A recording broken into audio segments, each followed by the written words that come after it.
there's a story that I think about Phil Mickelson, great golfer, lots of controversy, but again, he's a phenomenal golfer.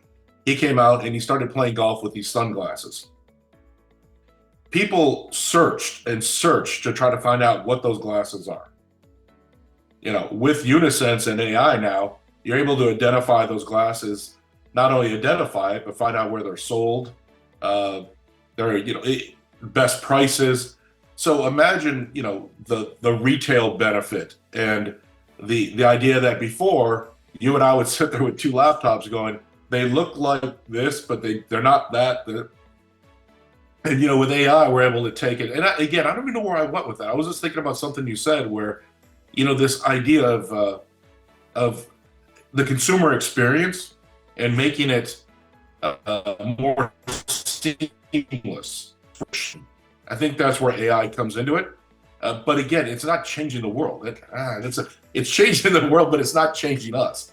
And so the same thing about looking for the sunglasses. I never found them. I never found them until maybe 5 months later, and someone else found them, and I found it in a blog. That's where you can see where the evolution of AI is going to make a huge impact in our daily lives. And and then on a funny note, I just think of laying on the couch with a computer next to me and him asking me questions of how I feel and what was my problems of today. And I can't see it replacing in the mental health space by any means. So I think what I'm going to do too is I keep working back, and you see this in a lot of our podcasts, that I keep trying to loop it back to kind of the initial kind of opening statements. And again, 300 million jobs is scary. It really is. I mean, that's a lot of people. But replacing the job, it doesn't talk about enhancing, changing. And I think some of the things you said, midstream, where if you don't embrace learning and you put your hands up and go, I do this, I'm never going to change. Well, you're in trouble. But that's not AI, that's life. I mean, that's everything.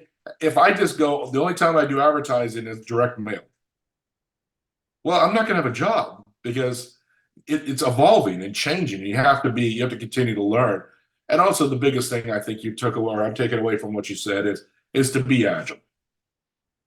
Embrace change, look at it, ask about it, and also realize that, if I used to pick up the phone on a switchboard, and now I'm able, AI is able to route everybody to the right offices, what's my next step?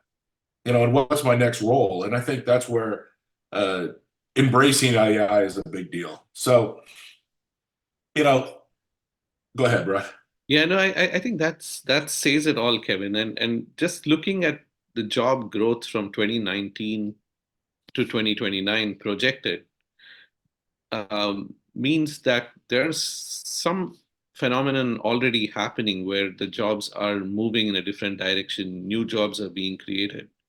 And I think the important thing is to just switch right now. Don't wait for everything to get stable. That it is a dynamic system, and the AI is changing things. But then I always come back to, there's only so much energy on the planet to harness for computing. And so the AI is only going to solve a finite set of problems, not every problem. So for all the rest, there's still going to be a huge need, and it will be hard to replace.